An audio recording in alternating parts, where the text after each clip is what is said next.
Hello and welcome back to my channel. आज के video में हम लोग क्वेश्चन बैंक सॉल्व करने वाले हैं। सब लोग सुन चुके होंगे कि महाराष्ट्र बोर्ड ने साइंस के लिए क्वेश्चन बैंक दिया, सारे सब्जेक्ट्स के लिए, चाहे वो मैथ्स हो, फिजिक्स, बायोलॉजी, केमिस्ट्री, सब के लिए है। ऐसा डिमांड पे दिया गया है क्वेश्चन बैंक। और जो क्वेश्चन बैंक बना है ये हर चैप्टर के लिए सेपरेट बना है, जैसे चैप्टर वाइज क्वेश्चन बैंक दिया गया है। यहाँ महाराष्ट्र स्टेट बोर्ड की जो ऑफिशियल साइट है वहां पे इसका पीडीएफ मिल जाएगा क्वेश्चन बैंक का। क्वेश्चन बैंक की जो पीडीएफ है उसमें दो सूचना साफ साफ लिखी हुई है। पहली तो ये है कि ये क्वेश्चन बैंक स्टूडेंट के रेफरेंस के लिए दिया गया है कि ऐसे टाइप के क्वेश्चंस पूछे जाएंगे। और दूसरी सूचना ये लिखी है, ऐसा कुछ भी नहीं है कि क्वेश्चंस सेम ऐसे ही आएंगे। तो ये मत समझ लेना क्वेश्चन बैंक सॉल्व करने के बाद कि अब क्वेश्चन A to Z ऐसे ही आने वाले, यही आने वाले, यही नहीं आएंगे बल्कि इसके जैसे आ सकते हैं।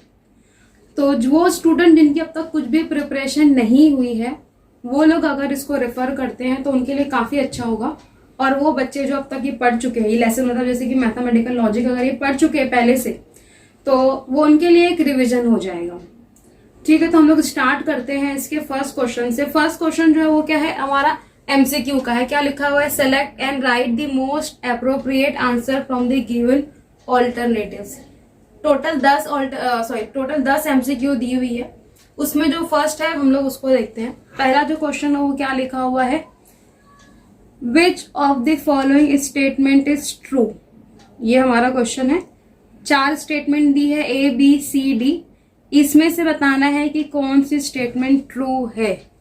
तो स्टेटमेंट का मतलब क्या होता है, स्टेटमेंट का मतलब होता है एक डिक्लेरेशन।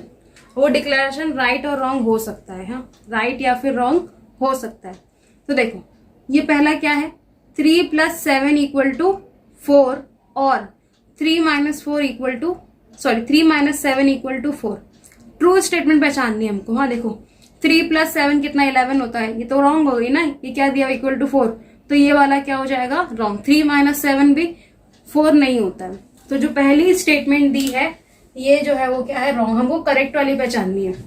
सेकंड क्या लिखा है, if Pune is in Maharashtra then Hyderabad is in Kerala. तो देखते हैं, पुणे इज इन महाराष्ट्र ये ठीक है, लेकिन उसके बाद लिखा हुआ है कि हैदराबाद इज इन केरला। तो ये तो रॉन्ग हो गया ना, हैदराबाद केरला में नहीं है। तो ये भी हमारा क्या हो जाएगा, फॉल्स। थोड़ी बहुत नॉलेज जीके इसके लिए लगता है, ये हम लोग को पता ही है कि मैथमेटिकल लॉजिक के लिए थोड़ा बहुत जीके आना ही चाहिए, छोटा मोटा ज्योग्राफिकल। थर्ड, इट इज, ध्यान दो उस पे क्या लिखा हुआ, it is false that 12 is not divisible by 3। It is false that, ये गलत है कि 12 इज नॉट डिविजिबल बाय 3। 12 3 से डिविजिबल नहीं है, लेकिन एक्चुअली वो डिविजिबल है। 12 3 से डिवाइड हो जाता है ना, कंप्लीट डिवाइड होता है, 4 आता है उसका आंसर। तो यहाँ पे ये क्या हो गया, नॉट डिविजिबल बोल दिया, मतलब रॉन्ग बोल दिया। और आगे ये खुद ही बोल रहा है कि it is false. Yes, it is false that 12 is not divisible by 3, यानी ये वाला करेक्ट है। इसको भी चेक कर लेते हैं। The square of any odd integer is even. और इंटीजर यानी कोई भी हमारा जो नंबर होता है, ऐसे कि 1 2 3 4 5 ये जो नंबर है, नेगेटिव नंबर्स भी, और इंटीजर का स्क्वायर इवन होता है क्या, चेक कर लेते हैं। एक मैं ले लेती हूँ नंबर 3 का स्क्वायर करो तो 9 आता है, -3 का स्क्वायर करो तो भी 9 आता है।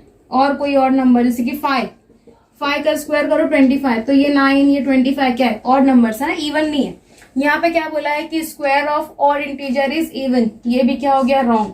यानी हमारा आंसर कौन सा था, सी। इस तरह से हमको पहचानना है।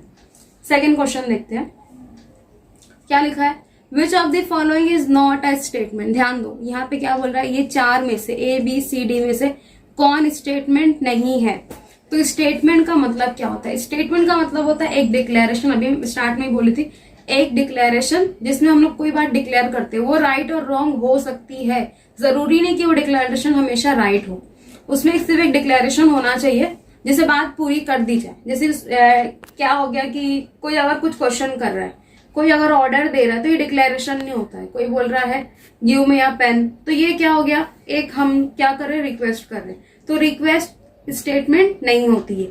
एक्सक्लामेटरी मार्क अगर आ रहा है तो वो भी स्टेटमेंट नहीं होगी, क्वेश्चन आ रहा है तो स्टेटमेंट नहीं होगी, ठीक है। तो स्टेटमेंट का मतलब डिक्लेरेशन, ठीक है। यहाँ पे देखो 2 + 2 = 4 डिक्लेयर कर दिया, 2 is the only even number, even prime number, ये भी डिक्लेरेशन है। कम हियर, देखो क्या लिखा है, कम हियर, ये किसी को बुलाया जा रहा है, यानी किसी को आने के लिए कहा जा रहा है, डिक्लेयर नहीं किया ना, ये क्या बोला है, कम हियर, तो ये क्या स्टेटमेंट नहीं है, ठीक है। तो बाकी ये सब क्या है, स्टेटमेंट। हमारा आंसर क्या होगा, ये एक्चुअली ये आंसर है। कम हियर बोला ना, ये डिक्लेरेशन नहीं है। Mumbai is not in Maharashtra, wrong है, लेकिन फिर भी क्या बोल दिया है कि मुंबई महाराष्ट्र में नहीं है, एक बात पूरी कर दी गई है, ये वाला आंसर करेक्ट आएगा, come here. Third, if P is any statement, ध्यान दो क्या लिखा है, P इज, हम लोग पढ़ रहे लॉजिक पढ़ रहे हैं तो उसमें PQR ही लिया जाता है। If P is any statement then P और निगेशन P इज अ, पहचानना है कि वो कॉन्टिजेंसी है, कॉन्ट्राडिक्शन है, टोटोलॉजी है, या फिर नन ऑफ दिस, ये तीनों में से कुछ भी नहीं है। तो इसको हम लोग को थोड़ा सा सॉल्व करके देखना पड़ेगा, छोटा सा ही सोल्यूशन है। देखते क्या है, P और निगेशन P। अब ध्यान दो, P और निगेशन, और है ना, और में कोई एक भी ट्रू होता है तो चलता है, तो स्टेटमेंट है, स्टेटमेंट ट्रू या फॉल्स हो सकती है, ट्रू या फॉल्स हो सकती। सपोज हम लोग कंसिडर करते हैं कि P जो है वो स्टेटमेंट क्या है, ट्रू है, तो जब P ट्रू हो जाएगी तो निगेशन P क्या हो जाएगा, फॉल्स हो जाएगा, ऑफ कोर्स। और अगर इसका उल्टा लो कि P फॉल्स है तो निगेशन P ट्रू हो जाएगा, ठीक है। तो मैं P की जगह पे क्या रखती हूँ, T, और निगेशन ये क्या आएगा, निगेशन P क्या आएगा, F, ये हो गया। फिर T और F, और का टेबल हम लोग जानते हैं, और में क्या होता है, कोई एक भी ट्रू रहता है तो आंसर क्या आता है, ट्रू, ट्रू। T आ गया ना, T का मतलब क्या होता है, टोटोलॉजी। तो यहाँ पर देखो कहाँ पे है टोटोलॉजी, इधर पे, तो ये इसका आंसर है। इस तरह से सॉल्व करना है उसको। फोर्थ क्या है, if P and Q are two statement, दो दिया यहाँ पे, इससे पहले ये पढ़े थे, इसमें सिर्फ एक दी हुई थी, ये यहाँ पे दो स्टेटमेंट दी है, देन इसको भी सॉल्व करके निकालेंगे। Then P implies Q, double implication, negation Q implies negation P, इस वही पहचानना है, कॉन्ट्रडिक्शन है या फिर टोटोलॉजी। इसको मैं यहाँ सॉल्व करके दिखाती हूँ। P implies Q, P implies Q को हम लोग कैसे लिख सकते हैं, हम लोग लिख सकते हैं निगेशन P और Q, ऐसे लिखा जाता है ना, इसका टेक्स्ट बुक में देखोगे तो उसका ये फॉर्मूला दिया हुआ है। सेम इसके लिए भी ये करते, negation Q implies negation P, तो इसका क्या आ जाएगा, निगेशन, जैसे ये इसको पढ़ते कैसे कि फर्स्ट वाले पे निगेशन आता है, जो इम्प्लीकेशन है वो क्या होता है, और जाता है, तो फर्स्ट वाला कौन है, निगेशन Q, इसके ऊपर निगेशन आएगा तो ये Q बन जाएगा, और फिर और निगेशन P। इसको सिंप्लीफाई करके मैं यहाँ लिखती हूँ, हमको चेक करना है कि आंसर क्या आएगा इसका, ठीक है। P implies Q, double implication, negation Q implies negation P, ये हो गया। इसकी जगह पे क्या रखेंगे, ये रखेंगे निगेशन P और Q, डबल इम्प्लीकेशन Q और निगेशन P। अब यहाँ पे देखो ये दोनों सेम ही है ना, एक ही चीज है, देखो निगेशन P और Q, निगेशन P और Q, इनके बीच में क्या है, डबल इम्प्लीकेशन। डबल इम्प्लीकेशन में क्या होता है, दोनों वैल्यू अगर सेम है, दोनों वैल्यू सेम मतलब दोनों ट्रू दोनों फॉल्स अगर है तो आंसर क्या आता है, T आता है, ऐसा T डबल इम्प्लीकेशन T अगर होता है तो भी T आता है, F डबल इम्प्लीकेशन F होता है तो भी ये T आता है, ठीक है। तो ये दोनों अगर ट्रू है तो ट्रू आएगा, दोनों अगर फॉल्स है तो भी ट्रू आएगा, तो आंसर इसका क्या आएगा, टोटोलॉजी। टोटोलॉजी का मतलब क्या होता है, ट्रू होता है, ट्रू ही आने वाला है किसी भी केस में, ठीक है। फिफ्थ वाला देखेंगे क्या लिखा हुआ है, negation of P implies P और निगेशन Q is, इसको भी सॉल्व करके देखेंगे इस चारों में से कौन सा आंसर इसका दिया हुआ, इसको सॉल्व करेंगे। इसका भी बताई थी जो फॉर्मूला, P implies Q को क्या लिखते हैं, निगेशन P और Q। तो यहाँ पर देखो ये P implies और ये ब्रैकेट, ठीक है, हम लोग इसको इसी फॉर्म में ले लेते हैं। यहाँ पे P implies ये क्या है, P और निगेशन Q, तो जो फर्स्ट होता है उसके ऊपर क्या आता है, निगेशन, तो ये हमारा फर्स्ट है, इसके ऊपर आ गया निगेशन, बीच में आएगा और फिर सेकेंड वाला सेम ऐसे P और निगेशन Q, इसकी जगह मैं ये लिखूंगी। ठीक है। अब क्या बोल रहा है कि हमको इसका निगेशन निकालना है, इसका निगेशन निकालना है, तो निगेशन अप्लाई कर देते हैं इसके ऊपर। यहाँ निगेशन में यहीं से अप्लाई कर दे रही हूँ, ठीक है। यहाँ निगेशन लगाएंगे तो यहाँ भी निगेशन आ जाएगा। ये हमको सॉल्व नहीं करना था, बस डायरेक्टली मतलब इसका सोल्यूशन लिखना नहीं रहता है, रफली सॉल्व करना, फिर जो भी आंसर है उसको लिख देना है। तो यहाँ मैं रफली सॉल्व कर रही हूँ इसको। अभी निगेशन अंदर जाएगा, निगेशन जब निगेशन ऑफ निगेशन पी क्या हो जाता है, पी। निगेशन एंड का क्या बना देगा, और। निगेशन ये ब्रैकेट पे लगेगा, ये ब्रैकेट के अंदर जाएगा जब, तो क्या हो जाएगा, निगेशन पी, और का क्या बन जाएगा, एंड। निगेशन क्यू के ऊपर निगेशन आएगा तो वो बन जाएगा क्यू। तो ये क्या आया है, P and negation P and Q. देखते ये आंसर है क्या कहीं पर, ये वाला है ना, वही दिख रहा है ना सेम। तो ये आंसर करेक्ट है।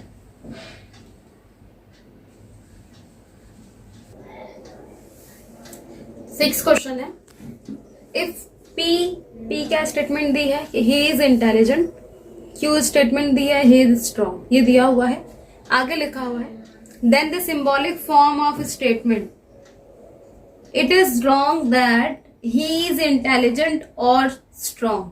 देखो पी क्यू दिया हुआ है कि he is intelligent, he is strong, उसके बाद एक स्टेटमेंट क्या दी हुई, इन दोनों को मिला के स्टेटमेंट क्या बनाया है, it is wrong that he is intelligent और स्ट्रॉन्ग। ये हमारे पास स्टेटमेंट है, इसका सिंबॉलिक फॉर्म इन चारों में से क्या होगा हमको ये बताना है, ठीक है। तो हम लोग इसका सिंबॉलिक फॉर्म बना लेते हैं। तो कैसे सिंबॉलिक फॉर्म बनेगा, इट इज रॉन्ग दैट का मतलब कि उसके ऊपर निगेशन लगाना है, ठीक है। निगेशन लगा देंगे, पहले आगे देखते क्या लिखा हो, P is intelligent, P is intelligent का मतलब क्या हो गया, पी आएगा, ही is intelligent, sorry he is intelligent का मतलब क्या हो गया, क्या आएगा यहाँ पर, पी, ओके। और का मतलब क्या होता है, ये हो गया और उसके बाद लिखा है स्ट्रॉन्ग, स्ट्रॉन्ग कौन है, Q.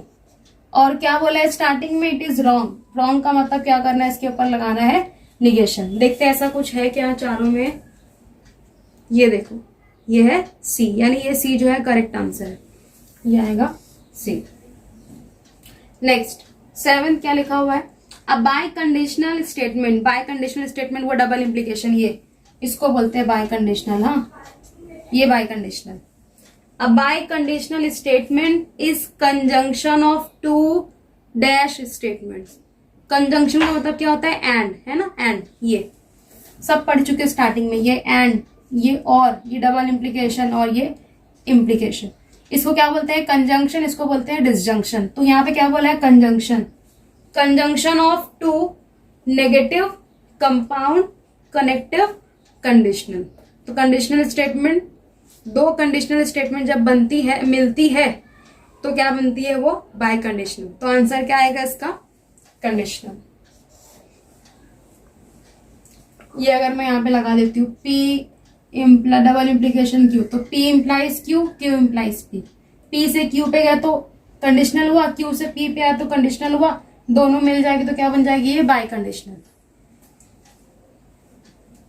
8 question, if P implies Q is an implication, implication ही है, the implication negation Q implies negation P is called its converse, contrapositive, inverse, alternative।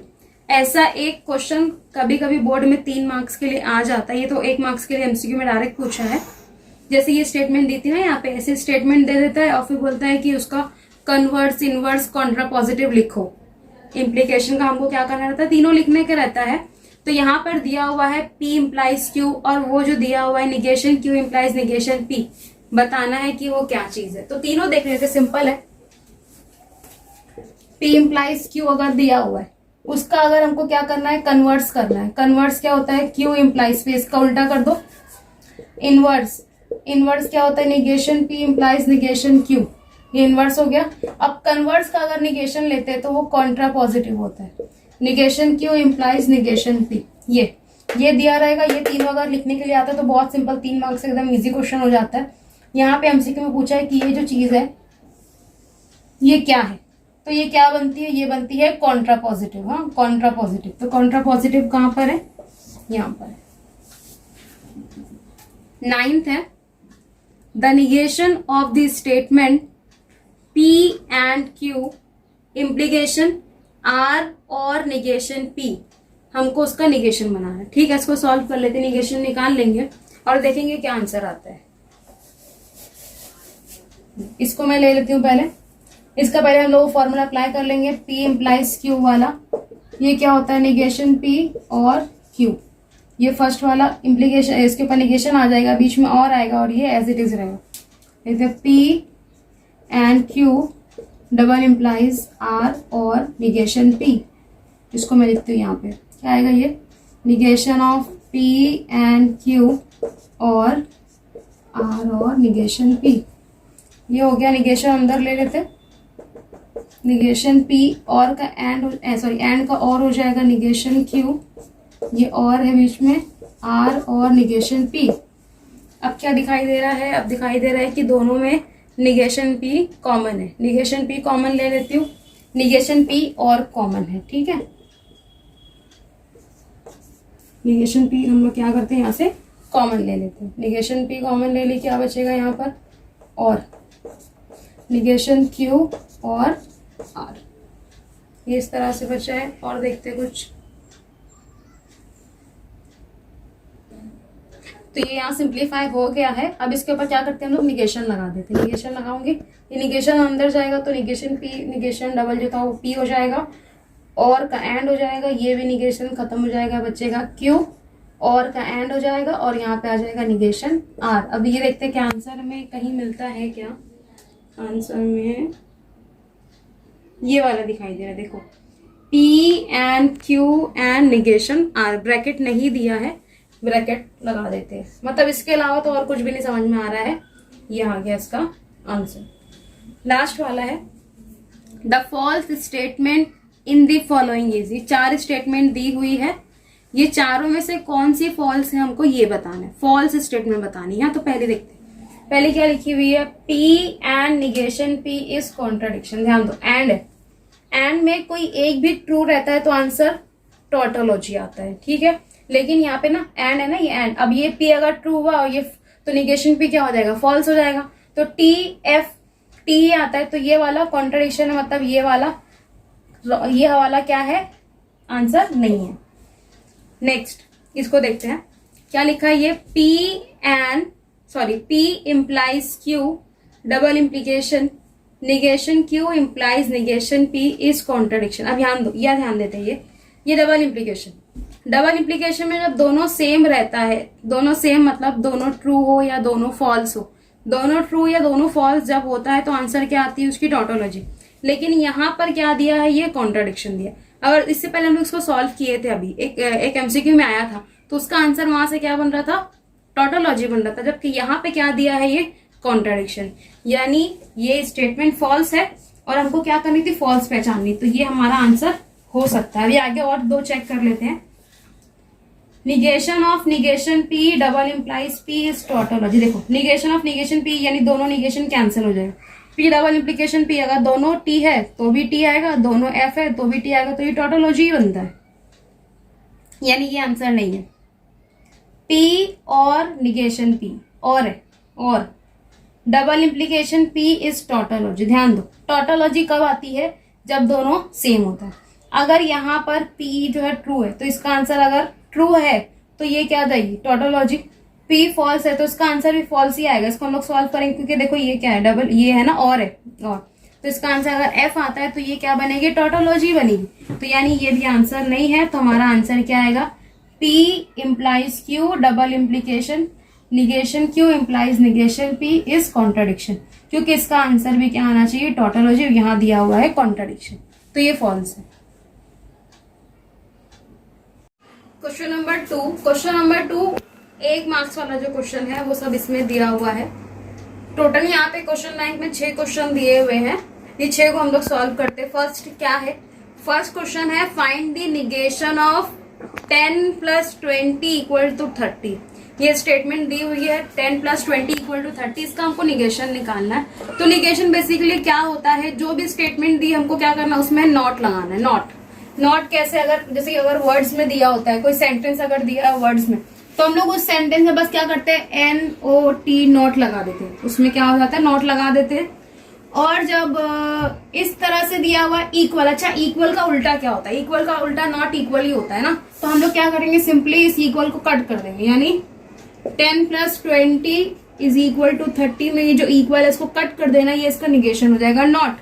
जैसे अगर किसी सेंटेंस में आ गया है ग्रेटर देन, ऐसा वर्ड्स में लिखा हुआ है कि ग्रेटर देन, तो हम लोग उसको लेस देन या फिर लेस देन इक्वल टू लिख सकते हैं, ठीक है। और अगर सिंबॉलिकली ऐसा लिखा हुआ है, इनकेस अगर ऐसा लिखा हुआ है कि 10 + 20 = देन, वैसे तो है नहीं है, ठीक है, यानी greater than 40, sorry greater than 25, ठीक है, इस तरह से दिया हुआ है। और इसका हमको निगेशन करना है तो हम लोग क्या करेंगे, इसको हम लोग लिखेंगे 10 + 20 = 25, इस तरह से। और अगर वर्ड्स में लिखना है तो लेस देन इक्वल टू ऐसा लिखेंगे।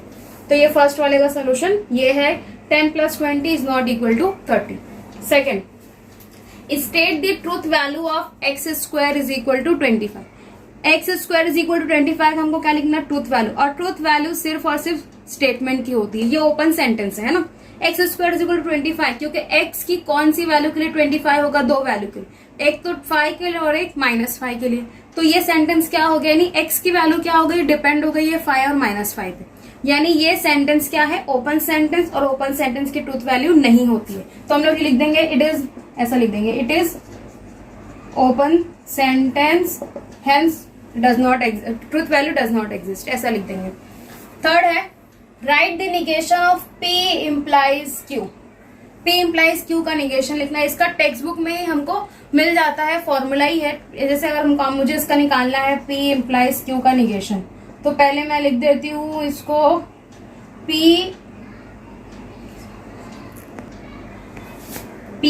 and निगेशन Q, ये आता है इसका निगेशन। इसको एज इट इज याद करना है क्योंकि बार बार ये यूज होता है। P implies Q का अगर निगेशन करना है तो इसका, ये तुम लोग टेक्स्ट बुक में देखोगे तो इसका हमको फॉर्मूला दिया हुआ है, सबका निगेशन दिया हुआ है। जैसे कि एंड का निगेशन दिया हुआ है, और का दिया, इम्प्लीकेशन, डबल इम्प्लीकेशन, सबका निगेशन दिया हुआ है। चारों का निगेशन याद कर लो, कोई भी निगेशन 1 मार्क्स में आ सकता है। जैसे कि इम्प्लीकेशन का 1 मार्क्स में आया है ना, वैसे डबल इम्प्लीकेशन का भी आ सकता है, एंड का आ सकता है, और का आ सकता है। तो चारों का निगेशन याद कर लो, जिसका भी आएगा इस तरह से डायरेक्टली उसको लिख देना है। नेक्स्ट है, state the truth value of √3 is not a irrational number. ठीक है, ये हमको इसके ट्रूथ वैल्यू लिखनी है। एक्चुअली √3 जो है वो इर्रेशनल नंबर है, लेकिन यहाँ पे क्या लिखा हुआ है, नॉट लिखा हुआ है। ठीक है ना। अच्छा, अब बात करते हैं कि इर्रेशनल नंबर्स क्या होते हैं। इर्रेशनल नंबर्स यानी वो सारे नंबर्स जिनका जो सॉल्व नहीं होते। जैसे कि अगर मैं बात करती हूँ रैशनल इर्रेशनल की, ठीक है, रियल नंबर जो होते हैं वो दो पार्ट में है, एक है रैशनल और एक है इर्रेशनल। ठीक है, तो रैशनल यानी कौन से, जो कंप्लीट सॉल्व होता है। जैसे कि अगर मैं बात करती हूँ √9 क्या होता है 3, √25 ये क्या होता है 5, तो ये रैशनल नंबर्स है। वैसे ही √3 इसका हमको स्क्वायर नहीं आता है, ठीक है, पॉइंट में आता है, तो ये इर्रेशनल हो गया। √5 ये भी इर्रेशनल हो गया, √7 ये भी इर्रेशनल हो गया। तो √3 क्या है, इर्रेशनल है। और यहाँ पे क्या लिखा हुआ है कि √3 is not an irrational number, मतलब ये स्टेटमेंट तो है लेकिन ये फॉल्स है, तो उसकी ट्रूथ वैल्यू क्या होगी, f लिखेंगे। Its truth value is f, क्योंकि ये रैशनल है। ठीक है, next state the truth value of p और निगेशन p। ठीक है, और ये वाला नेक्स्ट उसके साथ में state the truth value of p and negation p। ध्यान दो, ये और में और ये एंड में ट्रूथ वैल्यू हमको लिखनी है, तो ये और है। ध्यान दो, और का क्या होता है टेबल, यहाँ पे p है, p और निगेशन p, यानी अगर p ट्रू है, अगर मैं इसी को कंसिडर करती हूँ, अगर p ट्रू है तो निगेशन p क्या होगा, फॉल्स, और अगर p फॉल्स है तो निगेशन p क्या होगा, ट्रू। दोनों के केस में कोई अगर p को ट्रू लेता है तो ऑटोमेटिकली निगेशन p फॉल्स हो जाता है। तो ये और है, और अगर मैं यहाँ पे ट्रूथ वैल्यू रखती हूँ, इसकी अगर t रखती हूँ और इसकी क्या रखूंगी, f रखूंगी, तो और में क्या हो जाता है, और में अगर कोई एक भी ट्रू होता है तो आंसर क्या आता है, t। और बात करते हैं एंड की। एंड में अगर p को मैं ट्रू लेती हूँ, ठीक है, ट्रू, तो निगेशन p क्या हो जाएगा, f हो जाएगा। और एंड में दोनों की वैल्यू को ट्रू होना जरूरी है, क्योंकि वो एंड है ना, एंड का मतलब क्या होता है, दोनों ट्रू होना चाहिए। तो यहाँ पे दोनों एंड में दोनों का ट्रू होना जरूरी है, यहाँ पे दोनों ट्रू नहीं है ना, एक ट्रू और एक फॉल्स है, तो इसके लिए इसकी ट्रूथ वैल्यू आएगी f। तो क्वेश्चन को समझ लो किस तरह से, ये क्वेश्चन में और के लिए पूछा है, ये क्वेश्चन में एंड के लिए पूछा है, तो हम लोग लिखेंगे इट्स ट्रूथ वैल्यू इज, इसकी क्या आई है टी, और में टी आएगी और इसमें लिखेंगे हम फॉल्स यानी एफ। तो ये क्वेश्चन नंबर 2 में इस तरह से क्वेश्चंस आ सकते हैं। क्वेश्चन नंबर 1 और क्वेश्चन नंबर 2 दोनों 1 मार्क के लिए था, वो एमसीक्यू के फॉर्म में था, और ये जैसे कि एक छोटा सा एक 1 वर्ड या फिर 1 सेंटेंस के फॉर्म में था। तो 1 मार्क के क्वेश्चन इस तरह से हो सकते हैं। थर्ड क्वेश्चन है अटेम्प्ट द फॉलोइंग, ये 2 मार्क्स वाले क्वेश्चन है। थर्ड क्वेश्चन में 4 क्वेश्चन दिया हुआ है। इस टाइप के और भी बहुत क्वेश्चन बन सकते हैं, ये सिर्फ प्रैक्टिस के लिए दिया गया है। तो हम देखते हैं जो फर्स्ट क्वेश्चन है वो क्या लिखा हुआ है। If statements P, Q are true and R, S are false, determine the truth value of the following। ऐसा क्वेश्चन टेक्स्ट बुक में एक्सरसाइज में भी था। तो क्या बोल रहा है, 4 स्टेटमेंट ली है, P, Q, R, S, ये 4 है। इसमें से जो P और Q है वो ट्रू है, मतलब उसकी ट्रूथ वैल्यू T लिखी जाएगी, और जो R और S है वो क्या है, फॉल्स है, इसकी ट्रूथ वैल्यू क्या लिखी जाएगी, F लिखी जाएगी। तो इससे जो ये हमारे पास स्टेटमेंट पैटर्न बना है उसकी ट्रूथ वैल्यू फाइनली क्या आएगी हमको वो लिखना है। तो हम लोग सिंपली क्या करेंगे, P की जगह पर T रखेंगे, Q की जगह पर भी T रखेंगे, R की जगह पे क्या रखेंगे F, और S की जगह पे रखेंगे F, और फिर आगे देखेंगे क्या सॉल्व होता है। तो मैं इसको स्टार्ट करती हूँ। जहां P है वहां पे क्या रखूंगी, T, ये हो गया T। निगेशन P है तो निगेशन T, फिर एंड, इसकी जगह पे आएगा T और निगेशन F। R की जगह पे क्या आएगा F। निगेशन T का मतलब F हो जाएगा एंड, ये T और निगेशन F का मतलब T हो जाएगा। ठीक है, ये F एंड T और T दोनों T है तो क्या आंसर आएगा T। एंड में क्या है, ये क्या है F एंड T। एंड में क्या होता है कि दोनों को ट्रू होना चाहिए, अब दोनों ट्रू नहीं है, इसके लिए आंसर क्या आएगा F। ये हो गया सॉल्व। दूसरा वाला लिखते हैं। दूसरे वाले में वही काम करेंगे। ये दिया हुआ है कि P Q को क्या रखो, ट्रू रखो। ये T एंड निगेशन R क्या है F है, F एंड Q क्या है T, और S क्या है F। T and negation F का मतलब T हो जाएगा, एंड निगेशन T का मतलब F हो जाएगा। T एंड T होता है, दोनों T है तो T आएगा। F में तो F ही आएगा, ये हो गया। एंड है ना, एंड में दोनों का ट्रू होना चाहिए तो ये भी क्या आएगा F। उसके बाद सेकंड क्वेश्चन देखेंगे। सेकंड क्वेश्चन क्या लिखा हुआ है, write the following compound statement symbolically. Symbolic form लिखना है हम लोग को। इसमें 2 क्वेश्चन दिया हुआ है, यानी 2 मार्क्स का तो 1-1 मार्क का ये दिया हुआ है। तो जो फर्स्ट है ए, क्या लिखा हुआ है, Nagpur is in Maharashtra and Chennai is in Tamil Nadu.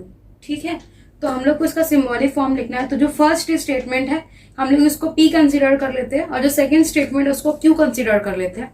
तो लिखेंगे कैसे, इसको लिखेंगे let P Nagpur is in Maharashtra, short में लिख रही हूं मैं। उसके बाद Q Chennai is in Tamil Nadu. ठीक है, अब हमको क्या करना है, इसका सिंबॉलिक फॉर्म, सिर्फ सिंबॉलिक फॉर्म में लिखना है। तो लिखूंगी इट्स सिंबॉलिक फॉर्म इज। अब ध्यान दो, सिंबॉलिक फॉर्म के लिए आपको स्टेटमेंट पढ़नी पड़ेगी। क्या है, Nagpur is in Maharashtra. Nagpur is in Maharashtra को क्या लिया गया है, P, तो हम लिखेंगे P। उसके बाद आगे बढ़ेंगे एंड का मतलब ये सिंबल होता है, ये एंड हो गया। Chennai is in Tamil Nadu, Chennai is in Tamil Nadu को क्या लिया हम लोग Q, तो ये इसका सिंबॉलिक फॉर्म। सेम नेक्स्ट वाले को भी करते हैं ऐसी। ट्राइंगल इज इक्विलैटरल और आइसोसेलेस। अब देखो यहाँ पे ट्राइंगल इज इक्विलैटरल P हो गया, और आइसोसेलेस किसकी बात हो रही है, ट्राइंगल की बात हो रही है। तो जब हम लोग PQ लिखेंगे तो क्या लिखेंगे, triangle is equilateral, triangle is isosceles, इस तरह से लिखेंगे। सिर्फ आइसोसेलेस नहीं लिख देना, तो लिखेंगे सेम ऐसे, let P triangle is equilateral. उसके बाद लिखेंगे Q triangle is isosceles, short में लिख रही हूं। अब सिंबॉलिक फॉर्म के लिए स्टेटमेंट को फिर से रीड करेंगे। Triangle is equilateral, triangle is equilateral का मतलब क्या होता है P, और का मतलब ये ये इसका और का सिंबल लिखना है, आइसोसेलेस कौन है, क्यू। तो ये हो गया बी का आंसर।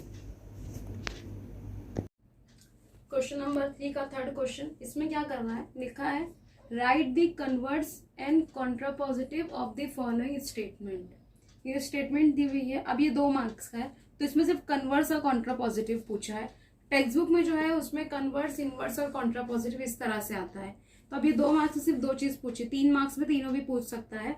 जितना पूछा बस हम लोग उतना ही करेंगे, कन्वर्स और कॉन्ट्रापॉजिटिव ही करेंगे। इसका स्टेटमेंट क्या दी हुई है, if a function is differentiable then it is continuous. और ये सिर्फ इम्प्लीकेशन का ही होता है, कन्वर्स, कॉन्ट्रापॉजिटिव, इनवर्स, ये सिर्फ इम्प्लीकेशन का ही होता है। ये इम्प्लीकेशन है, इफ देन।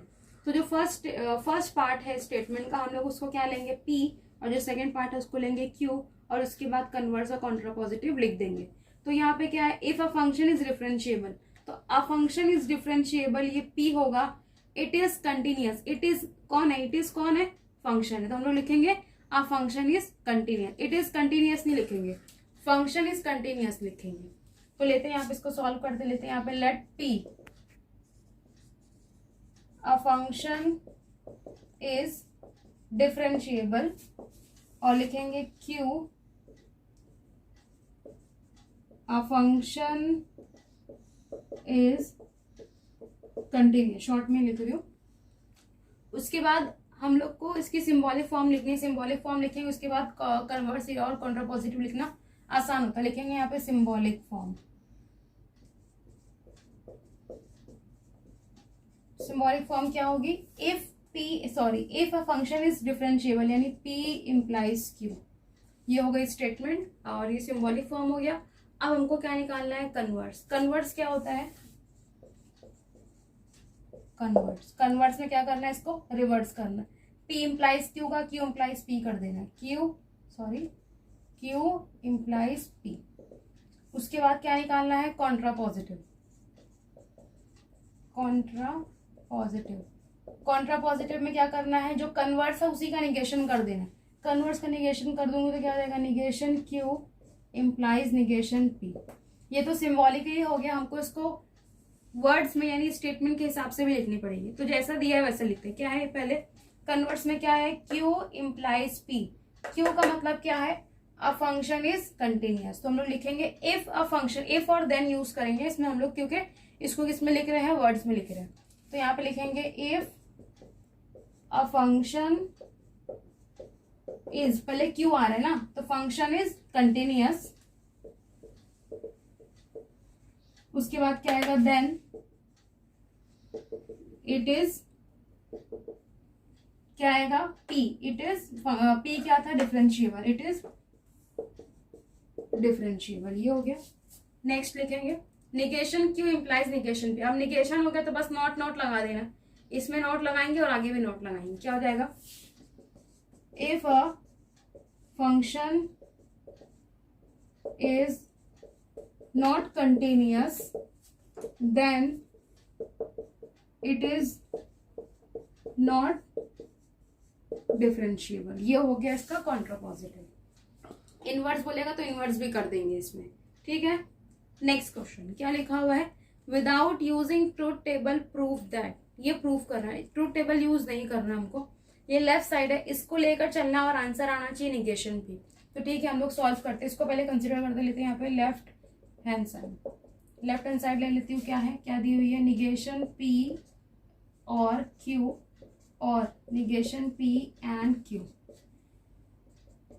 निगेशन है, पहले निगेशन ये ब्रैकेट के अंदर आएगा। देखो जैसा दिए वही हिसाब से सॉल्व करेंगे। ये निगेशन कहाँ पे है, ये ब्रैकेट के लिए, तो इसको ब्रैकेट के अंदर कर देते हैं। जब निगेशन ब्रैकेट के अंदर जाएगा तो जो और है वो एंड बन जाएगा। Negation P and negation Q, और निगेशन पी एंड क्यू। इसका कुछ नहीं होगा, ये ऐसा के ऐसा ही रहेगा, कुछ भी नहीं था उसके ऊपर। आप क्या कर सकते, थोड़ा गौर करेंगे इसके ऊपर तो देखेंगे क्या दिखाई दे रहा है, दोनों ब्रैकेट में निगेशन पी कॉमन दिखाई दे रहा है। ये कॉमन हो गया, और दोनों ब्रैकेट में एंड भी जो हमको कॉमन दिखाई देता है। जो कॉमन होता है हम लोग क्या करते हैं, उसको कॉमन ले लेते हैं। तो कॉमन लेंगे, निगेशन पी एंड कॉमन ले ली। ये ब्रैकेट में क्या बचा, निगेशन क्यू, यहाँ क्या बचा था और ये ब्रैकेट में क्या बचा था, क्यू। ये हो गया। अब ये क्या दिखाई दे रहा है, निगेशन क्यू और क्यू, इसका भी फॉर्मूला टेक्स्ट बुक में जो टेबल बना हुआ है उसके हिसाब से देखेंगे। अब मैं दिखाती हूँ क्या है ये क्यू और निगेशन क्यू, तो ध्यान दो इसका आंसर हम लोग क्या लिखेंगे। तो इस हिसाब से अगर सोचते हैं हम लोग, अगर क्यू जो है वो ट्रू है तो निगेशन क्यू क्या हो जाएगा, फॉल्स हो जाएगा।